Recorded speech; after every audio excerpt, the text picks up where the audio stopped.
ग्रंथों में लिखा गया है, इतिहास गवाह है, एक कहावत है कि क्षमा बड़न को चाहिए, छोटन को उत्पात। एक छोटी सी लाइन मैं तब से सबको सुन रहा था। हमारा तो काम है ग्रहण करना, क्योंकि सबसे छोटे हैं, सबकी बातों को ग्रहण करना, सीखना, समझना ही मेरा अधिकार है।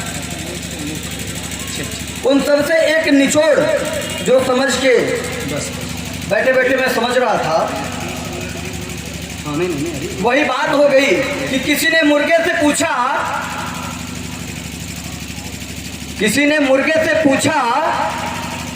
कि हर रोज तुम लोगों को जगाते हो, फिर भी लोग तुम्हें जीने क्यों नहीं देते हैं, काट क्यों देते हैं? किसी ने मुर्गे से पूछा कि हर रोज सुबह सुबह तुम लोगों को जगाते हो, फिर भी इस दुनिया, इस समाज के लोग तुमको जीने क्यों नहीं देते हैं, काट क्यों देते हैं? तो मुर्गे ने बड़ा ही अच्छा उत्तर दिया। उसने कहा कि इस दुनिया में जो जगाने का काम करता है,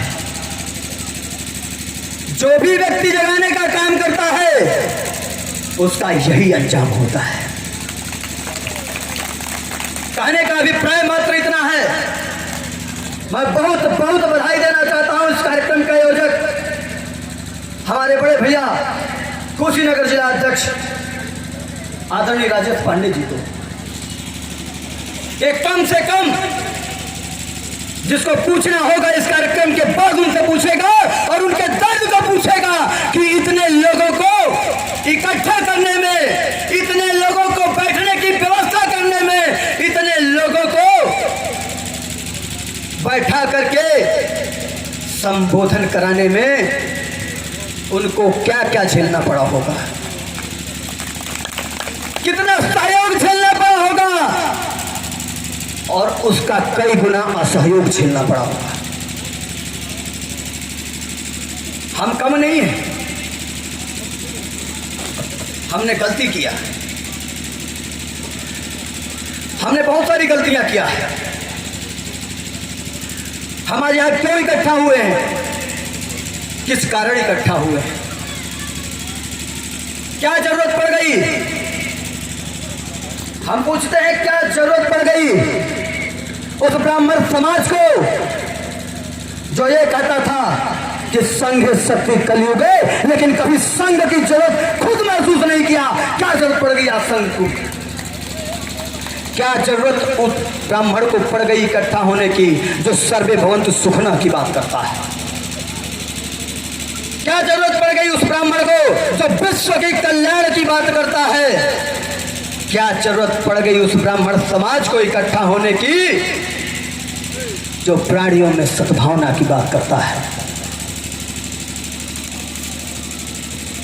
तो आपका मस्तिष्क, आपका ध्यान मैं ले जाना चाहूंगा कि क्यों जरूरत पड़ गई। सभी भाइयों से निवेदन करूंगा या तो फोन चला लें, सबसे बड़ी कमी तो हमारे अंदर यही है। हम 2 घंटा, 4 घंटा, 5 घंटा अपने लिए समय नहीं दे सकते हैं, लेकिन किसी पार्टी विशेष के कार्यक्रम में सम्मिलित होना हो तो यहां से लेकर लखनऊ के दिल्ली तक जाते हैं। अरे सौभाग्य की बात है कि आज हम उस मिट्टी पे बैठे हैं, भारतवर्ष के उस मिट्टी पे बैठे हैं जो इस देश के सबसे बड़े प्रदेश उत्तर प्रदेश, और उस उत्तर प्रदेश में भी गर्व करिए, अपना सीना चौड़ा करिए कि आज इस उत्तर प्रदेश से लेकर के और देश तक के राजनीति की शुरुआत पूर्वांचल के धरती से होती है और उस पूर्वांचल की धरती पर हम बैठे हुए हैं। हम बात कर रहे थे कि आज ब्राह्मण समाज को संघ की क्या जरूरत पड़ गई, इकट्ठा होने की क्या जरूरत पड़ गई और संगठन की क्या जरूरत पड़ गई। तो आप सभी का ध्यान आकर्षित करना चाहूंगा। इसमें से काफी लोगों को नहीं पता होगा कि सन 2013 में जब समाजवादी पार्टी की सरकार थी, संतोषपुरा के ईट गांव में 21 सोचिएगा 21 परिवार के ब्राह्मण के बच्चे बच्चियों बड़े बुजुर्गों महिलाओं माताओं सबको बुरी तरह से मार करके एक वर्ग विशेष ने गांव के बाहर भगा दिया था। इसलिए संगठन की जरूरत पड़ती है, इसलिए संगठन का निर्माण किया गया और इसलिए संगठन की जरूरत है। 6500 ब्राह्मण संगठन है उत्तर प्रदेश में, 6500 ब्राह्मण संगठन है उत्तर प्रदेश में। लेकिन उस समय अगर गोरखपुर के धरती से अकेला चल करके और करीब 400-500 राइफल बंदूकों के साथ अपने 3000-4000 कार्यकर्ताओं के साथ प्रदेश के मुखिया के गांव के चढ़ करके और उन ब्राह्मणों का पलायन और फिर से घर वापसी कराने का काम किसी ने किया तो आपके गोरखपुर के चिन्नू पार्क के बड़लगंज निवासी यूपी रत्न पंडित राजेंद्र नाथ त्रिपाठी ने किया था। क्या जरूरत थी इनको? क्यों आप जगना नहीं चाहते हैं? अपने व्यक्तिगत के लिए कोई आपसे कुछ नहीं मांग रहा है। सोच करके देखिए, एहसास करके देखिए, आप कहां थे और आज आप कहां हैं। एहसास करके देखिए। रायबरेली में 5 ब्राह्मणों को जिंदा जला करके काट करके जला दिया जाता है, फेंक दिया जाता है। कोई ब्राह्मण नेता या कोई पार्टी क्यों बोलने का काम नहीं करती? इस पर विचार करके देखिए।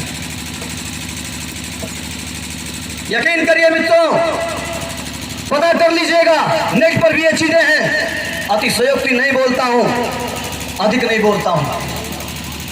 17 जुलाई 2017 के दिन की घटना है। विधानसभा के बाहर रायबरेली हत्याकांड को लेकर के प्रदर्शन किया जा रहा था। उसी दिन राष्ट्रपति के लिए वोटिंग भी चल रही थी। प्रदर्शन करते करते लाठीचार्ज हुआ, मैं बुरी तरह जख्मी हो गया। हमें गर्व है कि हम ऐसे पिता के पुत्र हैं। अपने पिता के बाहों में लेटा हुआ था, तड़प रहा था। मुझे ये अंदर से महसूस हो रहा था कि शायद मैं नहीं बचूंगा। हमारे सगे चाचा जी को उसी दिन ब्रेन हेमरेज हुआ, लेकिन वो लेकर के मुझे गांधी प्रतिमा हजरतगंज पर बैठे हुए थे।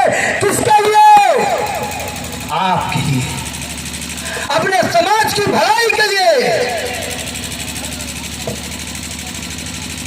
अपने समाज की लड़ाई को लेकर के। शायद एहसास करके देखिए कि इनमें से यहां पर बैठे मंच से लेके नीचे तक कितने लोग ऐसे हैं कि जिसका पुत्र बुरी तरह जख्मी हो, उसके गोद में हो, वो समाज की भलाई करेगा। जिसका सगा भाई ब्रेन हेमरेज हो गया हो, ये उम्मीद ना हो कि वो बचेंगे, वो समाज की भलाई करेगा। अरे जिसने इस समाज को ही अपना परिवार मान लिया है, जिसने यहाँ पर बैठे इन सब लोगों को अपना परिवार माना है, संपूर्ण ब्राह्मण समाज को अपना परिवार माना है, एक बार उसकी बातों को मान के तो देखिए, महसूस करके तो देखिए उसके दर्द को। हम गुजरात में बैठे व्यक्ति के दर्द को महसूस करते हैं, दूर से आए व्यक्ति के दर्द को महसूस करते हैं। अपने बगल के, अपने परिवार के, अपने भाई के दर्द को कब महसूस करेंगे, ये प्रश्न है। बहुत जल्दी आपके यही बगल देवरिया में, करण फुलवरिया में 2 सगे बड़े ब्राह्मण भाइयों को काट करके फेंक दिया जाता है, उनका वंश खत्म कर दिया जाता है। कौन मंत्री, विधायक, सांसद बोलने जाता है? ये भी सवाल है, प्रश्न है। अनुष्का शर्मा मैनपुरी में हमारी बिटिया के साथ जो निंदनीय कृत्य होता है, कौन बोलने जाता है, यह प्रश्न का विषय है। मुकेश शर्मा को मुरादाबाद में दिन दहाड़े गोली मार दी जाती है, कभी तिवारी को बस्ती में दिन दहाड़े गोली मार दी जाती है, मऊ जनपद में ब्राह्मणों को दिन दहाड़े गोली मारी जाती है। स्थिति उठा करके देखिए, पूरे प्रदेश की स्थिति है कि सिर्फ एक वर्ग टारगेट किया जा रहा है। उसका कारण महसूस करके देखिए मित्रों। अभी एक 28 तारीख दिवाली के अगले दिन की एक घटना है, इसमें से हो सकता है कुछ लोग सुने भी होंगे कि बस्ती के एसएसपी हेमराज मीणा जी, काफी लोग इसमें से नाम सुने होंगे, गोरखपुर में भी एसपी सिटी रहे हैं, जिन्होंने